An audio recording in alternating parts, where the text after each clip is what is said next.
मेरे पीछे पंडाल की खूबसूरती से आप जरूर अंदाजा लगा लिए होंगे कि इस वक्त मैं कहाँ हूँ। जी हाँ, इस वक्त मैं बकरी बाजार में मौजूद हूँ और यहाँ का हमेशा से ही जो पंडाल रहता है वो काफी भव्य रहता है।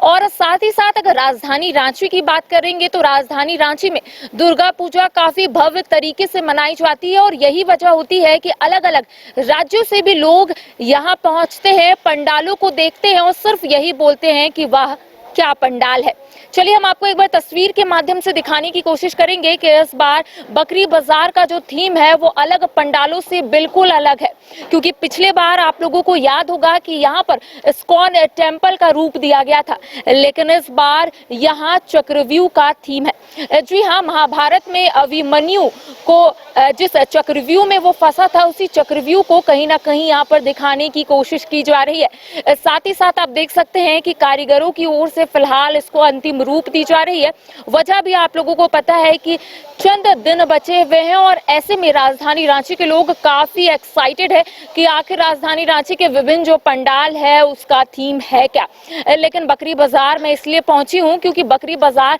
अपने थीम को लेकर काफी प्रचलन में रहता है, लोगों की जुबान में रहता है और इस बार कुछ ऐसा ही आप देख सकते हैं। बिल्कुल अलग इस बार थीम है, चक्रव्यूह का थीम दिया गया है और ऐसे में हम सहयोगी से जरूर बोलेंगे कि आप एक बार जूम करके दिखाए कि देखिए बीच में रथ का आकार भी यहाँ पर दिया गया है। नीचे आपको कई चीजें भी देखने को मिल रही होगी, तीर देखने को मिल रहा होगा, क्योंकि यहाँ पर महाभारत में अभिमन्यु जो चक्रव्यूह में फंसा था उसको कहीं ना कहीं यहाँ पर दर्शाने की कोशिश की जा रही है। लेकिन खास बात यही है कि जो भी श्रद्धालु यहाँ पर पहुंचेंगे,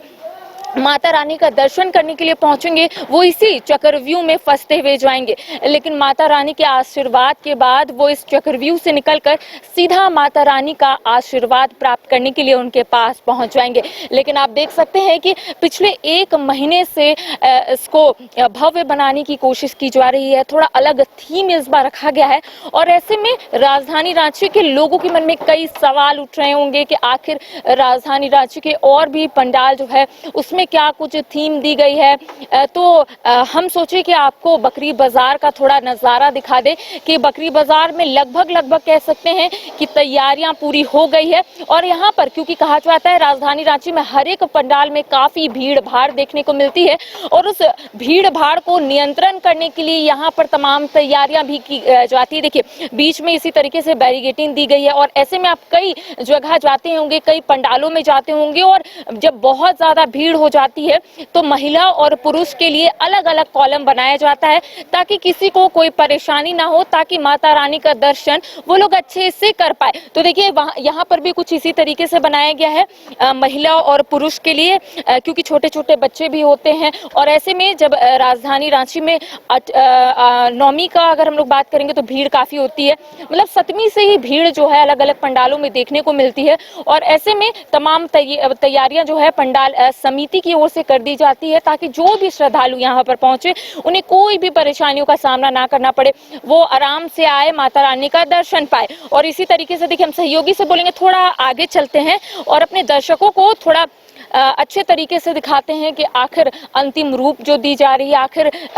कितने दिनों तक ये बन जाएगा। तो देखिए 2 से 3 दिन और लगेंगे क्योंकि ये जो सजावट है उसको बेहतरीन तरीके से की जा रही है। जो आपको प्लाईवुड दिख रहा होगा उसको भी यहाँ पर ढका जाएगा। तो कह सकते हैं कि थोड़ा बहुत और काम बचा हुआ है क्योंकि जो बंगाल से कारीगर आते हैं 1 महीने पहले से ही तमाम तैयारियों में जुट जाते हैं। लेकिन देखिए यहाँ पर एक बात भी सामने आ रही, क्योंकि ये भी सवाल रहता है कि आखिर कितनी लागत में ये पंडाल को बनाया गया है। तो कहा जा रहा है कि 60 लाख की लागत में इस पंडाल को बनाया जा रहा है और काफी भव्य तरीके से बनाया जा रहा है, क्योंकि राजधानी रांची में सिर्फ झारखंड के ही लोग राजधानी रांची पहुंचकर पंडालों का लुत्फ नहीं उठाते, बल्कि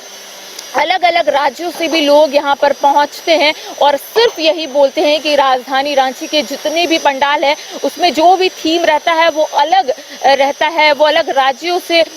बिल्कुल अलग रहता है। तो ये कह सकते हैं कि इस बार तैयारियां जो है लगभग पूरी हो गई है और भी पंडालों का हम जायजा लेंगे, वहाँ पर भी जानेंगे कि आखिर क्या कुछ इस बार थीम दी गई है। लेकिन कह सकते हैं देखिए ये जो है आप देख सकते हैं काफ़ी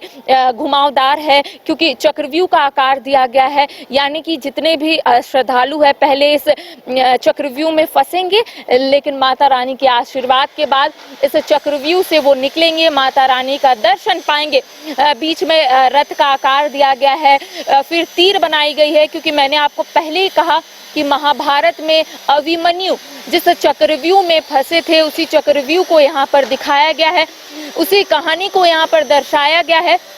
और कहीं ना कहीं अब इसको अंतिम रूप दी गई है। तो ये बहुत बेहतरीन लग रहा है, बहुत भव्य लग रहा है। बाहर का भी नज़ारा हम आपको लगातार दिखाने की कोशिश कर रहे हैं कि बाहर का नज़ारा से ही आप अनुमान लगा सकते हैं कि आखिर ये जो पंडाल है इसको कितना भव्य और कितना खूबसूरत बनाया गया है। और भी तस्वीर हम आपको दिखाएंगे और भी पंडालों में जाकर हम वहाँ का भी जायजा लेंगे कि आखिर वहाँ क्या थीम है, और यहाँ का जो थीम था हमने आपको बता दिया। इसी के साथ मुझे दे इजाजत, सहयोगी विकास के साथ मैं करिश्मा सिन्हा, न्यूज़ 22 को रांची। IIT जी नीट एस्पिरेंट्स के सपने को पंख देने आ गया है कंप्लीट सॉल्यूशन इंस्टीट्यूट। यहाँ है smart classroom, 1-to-1 doubt clearing session, ask the expert, video solution और भी बहुत कुछ। मतलब हम करेंगे आपको गाइड, बनेंगे आपके mentor. Foundation classes from class 6 onwards for your bright future. Visit complete solution institute.